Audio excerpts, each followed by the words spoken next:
प्रदेश सरकार में मंत्रिमंडल के मेरे सहयोगी, पीडब्ल्यूडी के राज्य मंत्री कुंवर ब्रजेश सिंह जी, लोकप्रिय विधायक मानिकपुर श्री अविनाश चंद्र द्विवेदी जी, विधान परिषद के माननीय सदस्य श्री जितेंद्र सिंह सेंगर जी, डॉक्टर बाबूलाल तिवारी जी, जिला पंचायत अध्यक्ष श्री अशोक जाटव जी, प्रदेश मंत्री श्री अनिल यादव जी, भारतीय जनता पार्टी के जिला के अध्यक्ष श्री महेंद्र कोटारे जी, नगर पालिका परिषद चित्रकूट के अध्यक्ष श्री नरेंद्र गुप्ता जी, अध्यक्ष जिला सहकारी बैंक श्री पंकज अग्रवाल जी,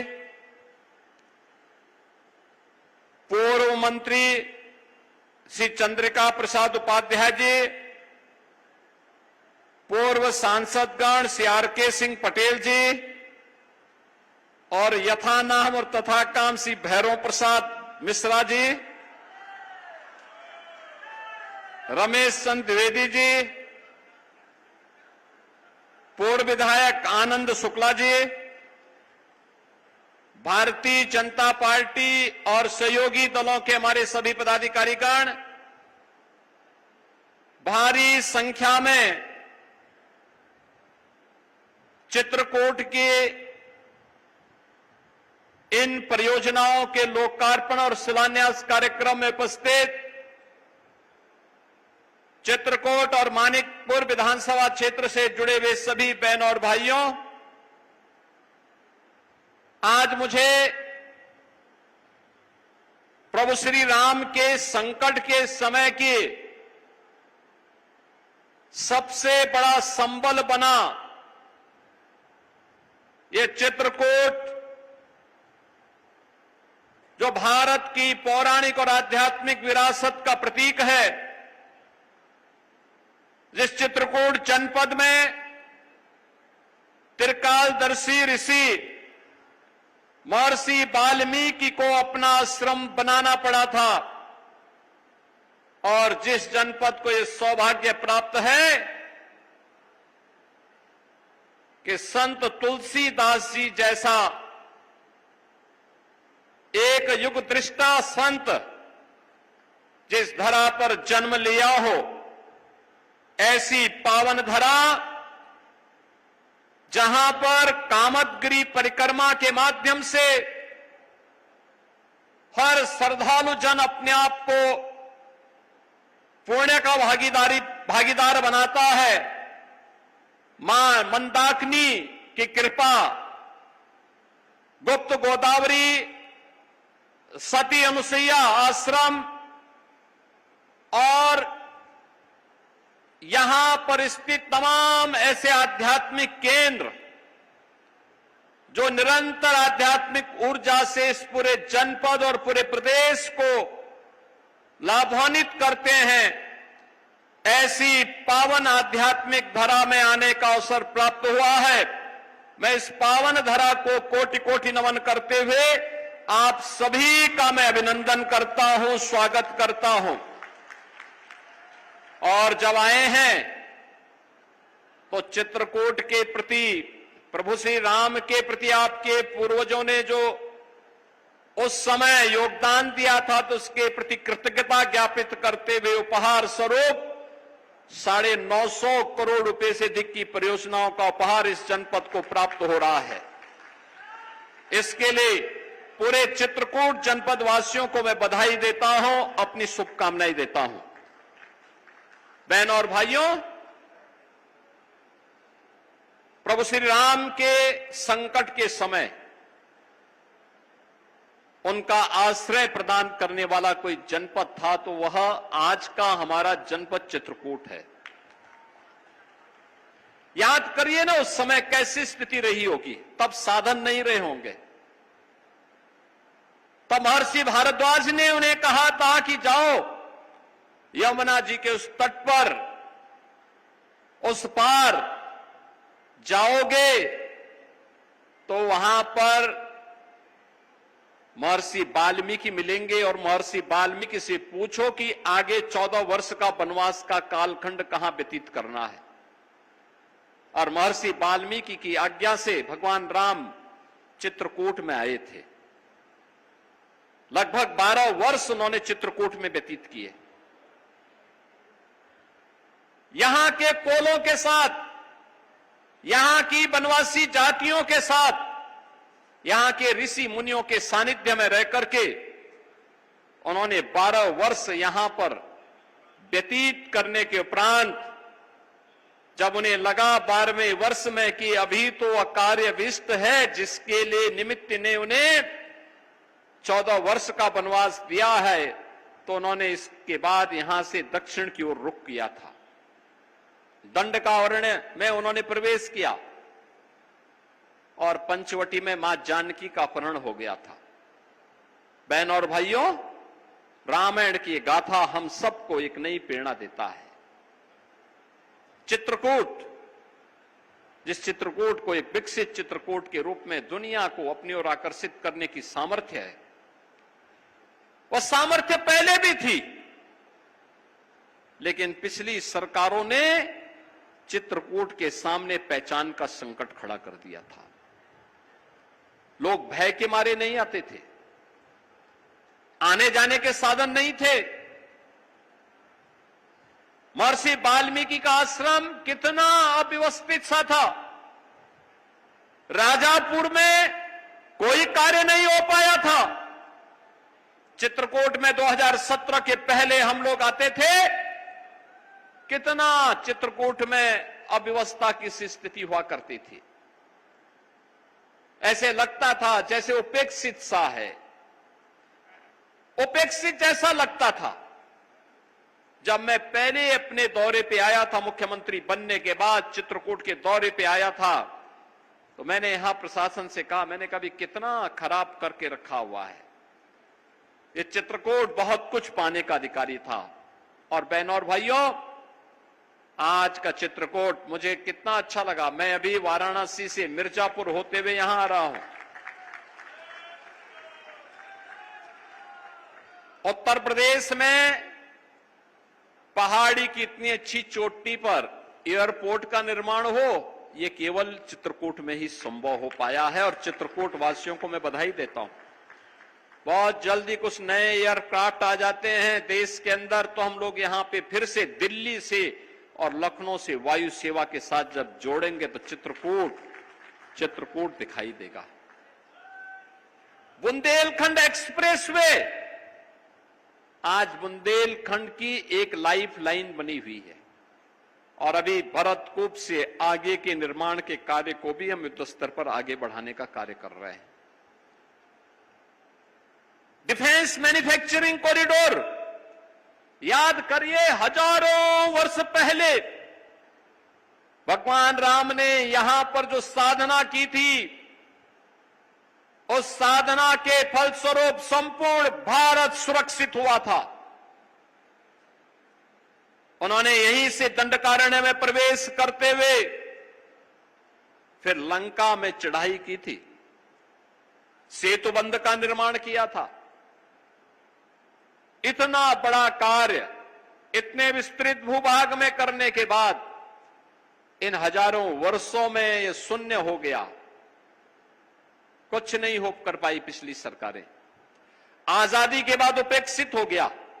लेकिन बहनों और भाइयों, अब डिफेंस मैन्युफैक्चरिंग कॉरिडोर का यहां पर कार्य हो रहा है और अभी यहां कुछ ही दिनों के बाद हम निवेश करने के लिए, बड़े यूनिट का निवेश करने के लिए यहां पर आने जा रहे हैं।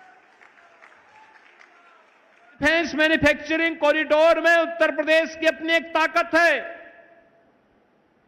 ये ताकत आपने देखा होगा, कल आदरणीय प्रधानमंत्री जी इंडोनेशिया में थे। इंडोनेशिया ने भारत के साथ जो समझौते किए हैं, उनमें उत्तर प्रदेश में बन रही है ब्रह्मोस मिसाइल को भी भारत आयात करेगा, निर्यात करेगा आपके जो है इंडोनेशिया के लिए।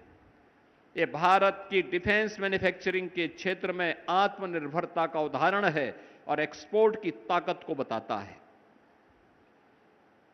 रक्षा सेनाओं के पास अपने देश में बने हुए हथियार हों, अस्त्र शस्त्र होंगे और उसका एक केंद्र बिंदु आपका चित्रकूट भी होगा, चित्रकूट भी होगा। शस्त्रेण रक्षते राष्ट्रे शास्त्र चिंता प्रवर्तते, इसका उदाहरण कोई बनेगा कि शस्त्र और शास्त्र दोनों का संधान का केंद्र कोई बनेगा तो चित्रकूट बनेगा, चित्रकूट। जगतगुरु रामभद्राचार्य विश्वविद्यालय को हम लोगों ने राज्य शासन का विश्वविद्यालय बना दिया है। अब वह विश्वविद्यालय यहां पर उन्नयन करेगा, विकास की गति को स्पीड बढ़ाएगा। अब चित्रकूट में वह सब कुछ है जिसकी हजारों वर्षों से इंतजार था और आजाद भारत में 75-70 वर्षों से जिसके लिए आप लालयित थे। और बहनों और भाइयों, आज उसी के लिए आपको आश्वस्त करने के लिए मैं आपके पास आया हूं। हमें कठिनाई हुई, ये कठिनाई इसलिए हुई जिन क्षेत्रों में डबल इंजन सरकार से जुड़े हुए एमएलए एमपी हैं वहां पे तो कोई दिक्कत नहीं होती, लेकिन जहां पर है नहीं वहां कोई बोलने वाला नहीं है। समाजवादी पार्टी के लोगों को तो ठेके पट्टे से ही फुर्सत नहीं है, उनको जमीन कब्जा करने से ही फुर्सत नहीं है। वो तो सरकार का डंडा है कि वे कब्जा नहीं कर पा रहे हैं, लेकिन गिद्ध दृष्टि तो लगी हुई है, लगी हुई है। बहनों और भाइयों, 2022 में चित्रकूट में भी डबल इंजन सरकार का कोई एमएलए होता, भाजपा का कोई एमएलए होता तो चित्रकूट अब तक अयोध्या की तरह चमक रहा होता, काशी की तरह चमक रहा होता, प्रयागराज की तरह चमक रहा होता। 2024 में अगर एमपी भी भारतीय जनता पार्टी का जीता होता तो चित्रकूट पूरा जनपद और पूरा ये संसदीय क्षेत्र भी और तेज गति के साथ आगे बढ़ रहा होता। जो जनता की बुनियादी सुविधाएं हैं, जिनके लिए जनप्रतिनिधि डे टू डे लड़ता है, काम करता है, मेहनत करता है, परिश्रम करता है, संघर्ष करता है, वो तभी संभव हो पाता है जब जिस विचारधारा की सरकार हो वहां का एमएलए और एमपी हो, तो विकास के कार्यों में फिर कोई बाधा नहीं बनती। बहनों और भाइयों, यही समस्या थी, यही समस्या है चित्रकूट में। हम लोग तो तब भी आ जाते हैं, हर महीने मंत्रियों को भेजते हैं, हर महीने यहां की समीक्षा लेते हैं, विकास के कार्यों का रिव्यू करने के लिए मैं स्वयं आया हूं, पीडब्ल्यूडी के मंत्री को लेके आया हूं कि पीडब्ल्यूडी से जुड़े हुए क्या कार्य होने हैं, लालापुर में क्या होना है, राजापुर में क्या होना है, कामतगिरी परिक्रमा के लिए क्या कुछ किया जाना है, मंदाकिनी के तट को और सुंदर कैसे बनाया जा सकता है, करवी के विकास के लिए क्या किया जाना है, चित्रकूट के विकास के लिए क्या होना है, गुप्त गोदावरी के बारे में क्या होना है, और राजापुर और अन्य क्षेत्रों को कैसे हम व्यवस्थित रूप से आगे बढ़ा सकते हैं, इन सब के बारे में। बहनों और भाइयों, आज 950 करोड़ रुपए से अधिक की परियोजनाएं एक साथ चित्रकूट को हम दे रहे हैं। पहले की सरकारें जो अपने आप को समाजवादी कहते थे, वे चित्रकूट आने में डरते थे। वे डॉक्टर राम मनोहर लोहिया के नाम पे राजनीति करते, अपनी विरासत को आगे बढ़ाते हैं, लेकिन जब सत्ता में आते हैं तो केवल अपने परिवार के लिए कार्य करते हैं। तब उनको सिपाही परिवार से ज्यादा कुछ दिखाई नहीं देता, उससे ज्यादा उनकी दृष्टि नहीं है, उससे ज्यादा वो देख भी नहीं सकते, सोच भी नहीं सकते, परिवारवाद और वंशवाद से ऊपर उठ ही नहीं सकते, विकास की कोई सोच नहीं थी। उन लोगों के द्वारा लगातार जब भी उनको मौका मिला उन्होंने परिवारवाद और वंशवाद के नाम पर समाज में विद्वेष पैदा करने का जो कुत्सित कार्य किया है, आज भी वे उसी तर्ज पर काम कर रहे हैं। याद करिए, डॉक्टर राम मनोहर लोहिया के कारण कभी चित्रकूट और प्रदेश के तमाम अन्य भागों में रामायण मेलों का शुभारंभ हुआ था। रामायण मेला। और आज के समाजवादी राम से दूरी बनाते हैं, बाबर को अपना आदर्श मानते हैं, औरंगजेब को अपना आदर्श मानते हैं, राम और कृष्ण को नहीं मानते। भगवान राम के प्रति उनकी आस्था नहीं है, भगवान श्री कृष्ण के प्रति उनकी आस्था नहीं है, सनातन के विरासत का लोग सम्मान नहीं करते हैं। यही अंतर है। और यही कहने के लिए मैं आया था कि जब ये लोग भारत की विरासत का सम्मान नहीं कर सकते तो भारत के विकास के लिए भी इनके द्वारा कोई प्रयास नहीं हो सकता है। यही तो ये करते रहे। 4-4 बार समाजवादी पार्टी की सरकार थी, बुंदेलखंड एक्सप्रेसवे तब भी बन सकता था, रेलवे की बेहतर सुविधा तब भी मिल सकती थी, डिफेंस मैन्युफैक्चरिंग कॉरिडोर की सुविधा तब भी मिल सकती थी।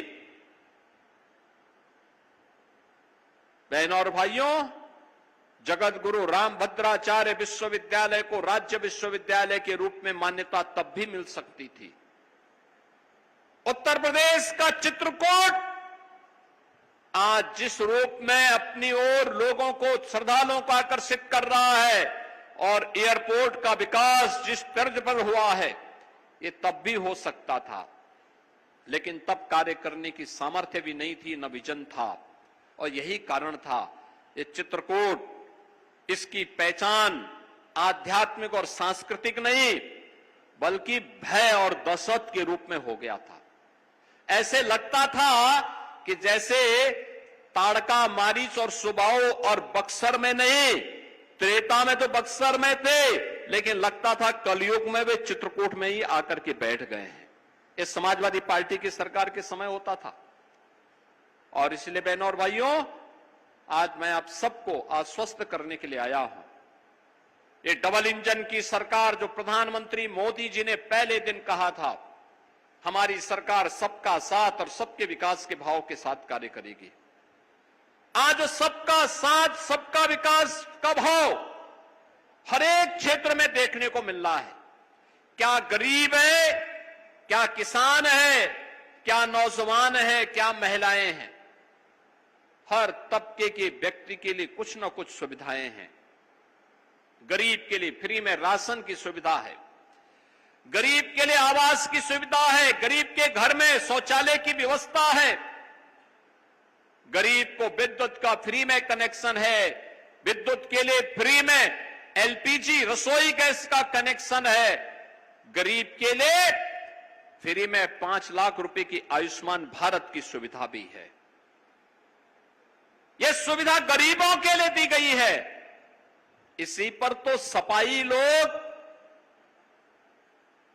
समाजवादी पार्टी की सरकार के समय डकैती डालते थे, इसी को हड़प जाते थे।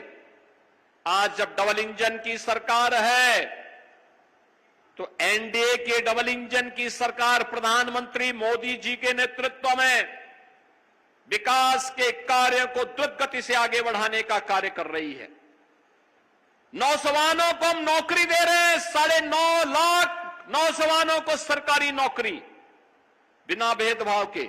आज जब कोई भर्ती निकलती है और चित्रकूट के नौजवान का भी सिलेक्शन होता है, मैं नियुक्ति पत्र देता हूं, मैं पूछता हूं कहां से हैं, वो कहता चित्रकूट से। मुझे अच्छा लगता है कि चित्रकूट का नौजवान जो कल तक भय और दहशत का प्रतीक बना था, आज सरकारी नौकरी प्राप्त कर रहा है। अब निवेश यहां भी आ रहा है, क्योंकि अब भय नहीं है, अब तो निवेश का वातावरण है। 4 लेन की सड़कें हैं, एक सुंदर चित्रकूट हम सबके सामने है और वह आज हम सबको यहां पर देखने को मिल रहा है। बहनों और भाइयों, किसान को फसल बीमा योजना का लाभ भी मिल रहा है, प्रधानमंत्री कृषि सिंचाई योजना का लाभ भी मिल रहा है और किसानों को आज के दिन पर हम सबके द्वारा प्रधानमंत्री किसान सम्मान निधि का लाभ भी दिया जा रहा है।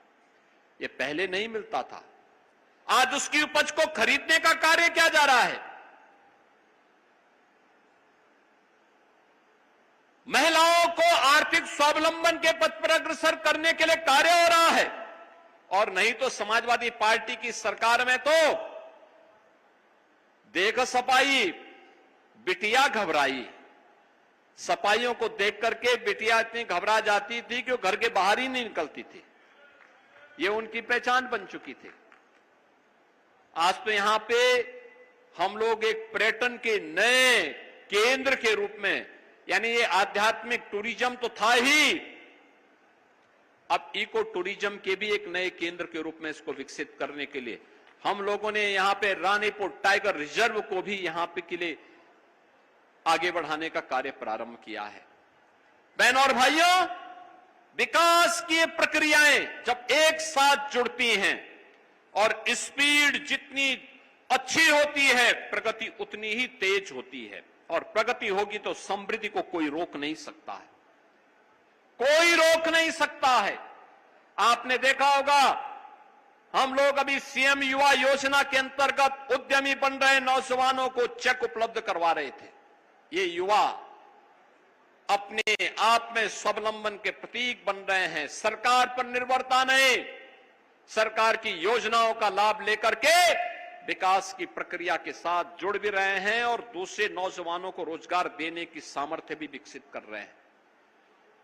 यह है नई पहचान और उस पहचान को जोड़ने के लिए आज हम सब आपके बीच आए हैं, आपसे कहने के लिए विकास की इस प्रक्रिया में ही सबका उत्थान है, सबका भला है। आने वाले भविष्य को हम सुरक्षित कर पाएंगे।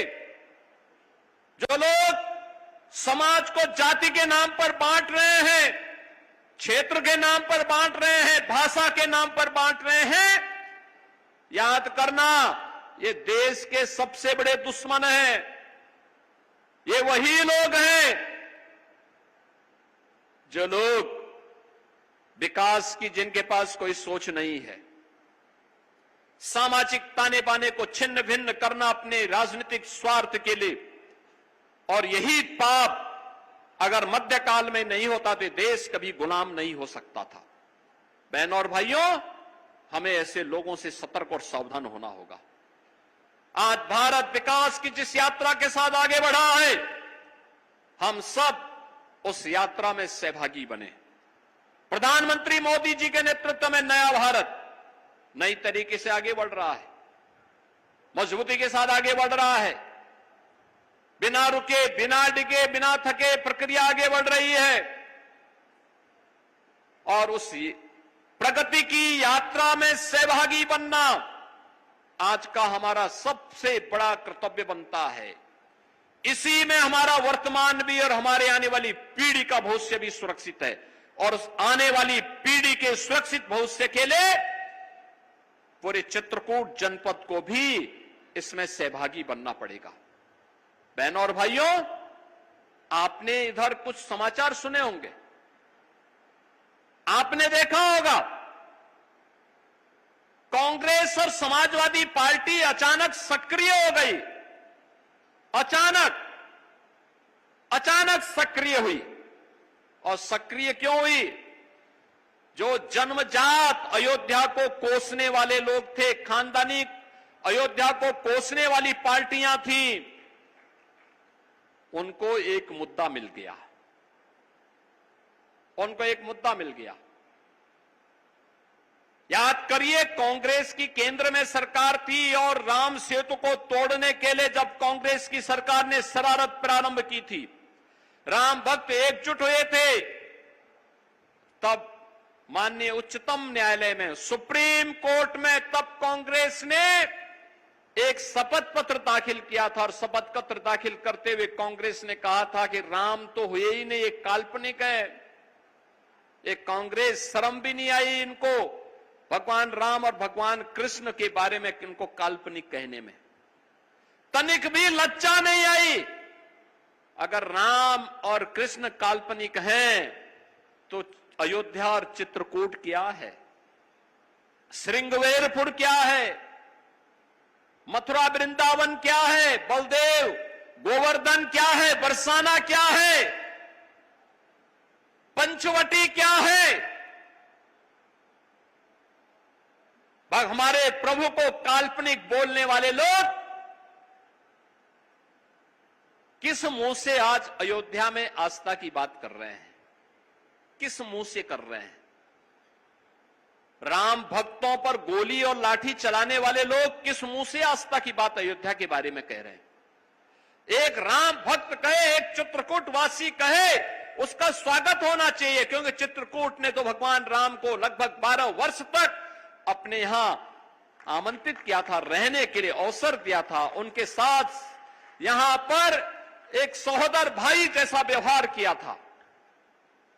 चित्रकूट मान सकते हैं, देश का राम भक्त कहे तो कोई दिक्कत नहीं, लेकिन आज अयोध्या में आस्था के नाम पर अयोध्या को बदनाम करने, राम की विरासत को बदनाम करने की साजिश और एक ठेका लगता है समाजवादी पार्टी और कांग्रेस ने ले लिया है। आपने देखा होगा लगभग 150 लोग अयोध्या में जो मंदिर में चढ़ावा आता है उसकी काउंटिंग में है। ट्रस्ट ने एक सिफारिश की कि हमें ये जानकारी मिली कि चढ़ावे में जो पैसा आता है इसके नाम पर कुछ चोरी हो रही है, इसके लिए एक उच्च स्तरीय एसआईटी गठित करनी चाहिए, राज्य सरकार से अनुरोध किया। हमने श्री राम जन्मभूमि तीर्थ क्षेत्र न्यास की सिफारिश को स्वीकार किया और एक उच्च स्तरीय कमेटी एसआईटी के रूप में स्पेशल इन्वेस्टिगेशन टीम गठित की और जांच दल जांच किया और जो प्रमाण मिले केवल 6 लोग इसमें चोरी करते हुए पाए गए। कुल 6 लोग, 2 लोग उसमें साजिश का पार्ट थे, यानी कुल 8 लोग। एसआईटी ने अपनी सिफारिश ट्रस्ट को भेज दी। ट्रस्ट ने उसके अनुसार एफआईआर दर्ज करवाई, कार्रवाई हो गई। फिर इसमें पूरे ट्रस्ट को बदनाम करने, पूरी अयोध्या पर उंगली उठाने, प्रभु श्री राम की विरासत को अपमानित करने का औचित्य कहां से होता था। लेकिन लगता है कांग्रेस और समाजवादी पार्टी ने भारत की पूरी आस्था को आहत करने और उस पर प्रहार करने का ठेका ले लिया है। हर राम भक्त को, हर भारत के आस्थावान नागरिक को इसके प्रति सचेत होना होगा। ये वे लोग हैं जब इनको मौका मिला था तब यही समाजवादी पार्टी आज जो काम हम यहां पर मंदाकिनी नदी के तट को सुंदरीकरण करने में खर्च करते हैं, चित्रकूट के पवित्र स्थलों के सुंदरीकरण में पैसा खर्च करते हैं, राजापुर और वाल्मीकि लालापुर में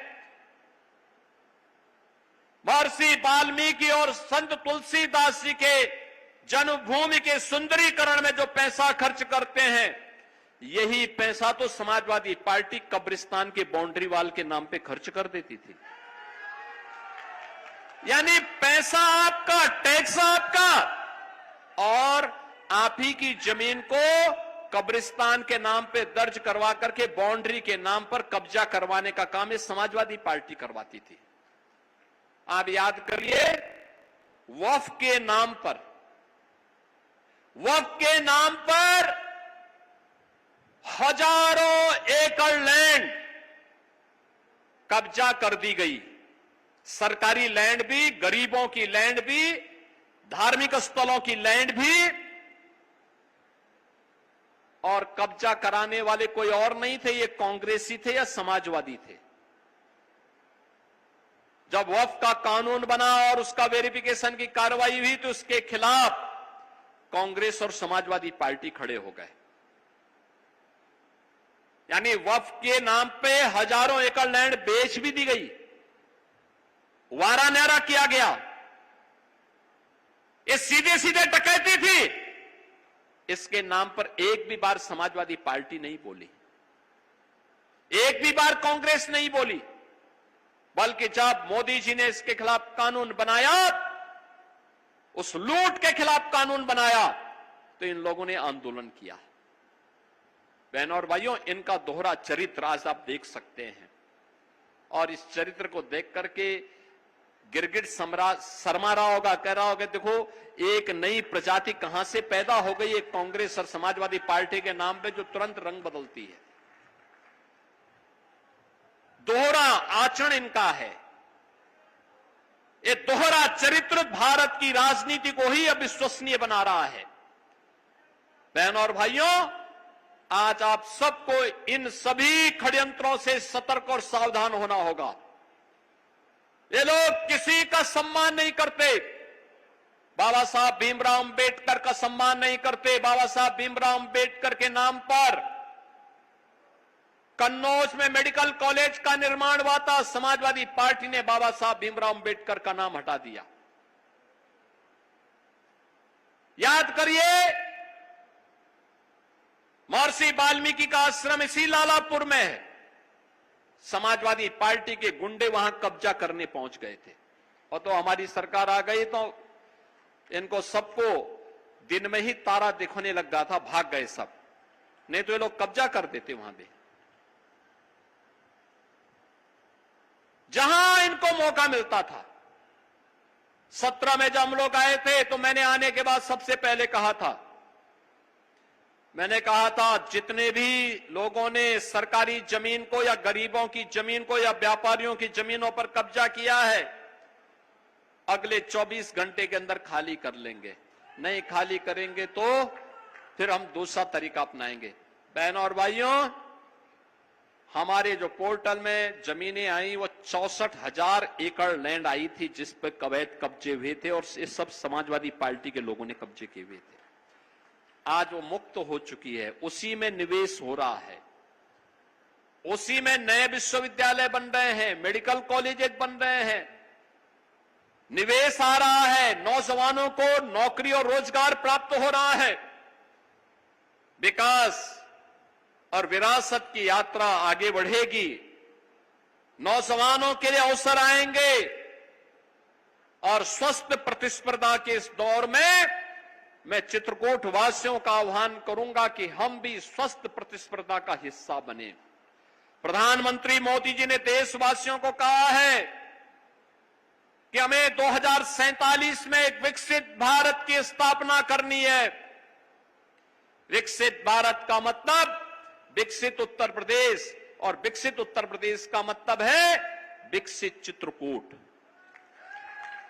विकसित चित्रकूट की परिकल्पना को साकार करने के लिए यहां की आध्यात्मिक विरासत को संजोए रखते हुए, यहां की सांस्कृतिक विरासत को संरक्षित करते हुए भौतिक विकास के मार्ग पर भी हमें मजबूती के साथ आगे बढ़ना होगा, पूरी मजबूती के साथ। और उसी मजबूती के साथ कार्य करते हुए आज हम सब यहां पर इन विकास कार्यों के साथ आए हैं। मऊ सराय अंकिल मार्ग महिला घाट पर यमुना नदी में सेतु का आज लोकार्पण का कार्य संपन्न हो रहा है। बांदा विसंडा ओरन नादी बहरो मार्ग का चौड़ीकरण सुदृढ़ीकरण के कार्य का भी लोकार्पण का कार्य, मंदाकिनी नदी, बाण गंगा नदी, बरदहा नदी और वाल्मीकि नदी पर सेतु, पहुंच मार्ग और अतिरिक्त पहुंच मार्ग सुरक्षात्मक कार्य और भूमि अधिग्रहण से संबंधित जो कार्य संपन्न हुए थे उसका भी लोकार्पण का कार्य हो रहा है। अर्बन उद्यमिता प्रशिक्षण विकास केंद्र मऊ और नवीन संकेत जूनियर हाई स्कूल का लोकार्पण का कार्य भी आज हो रहा है।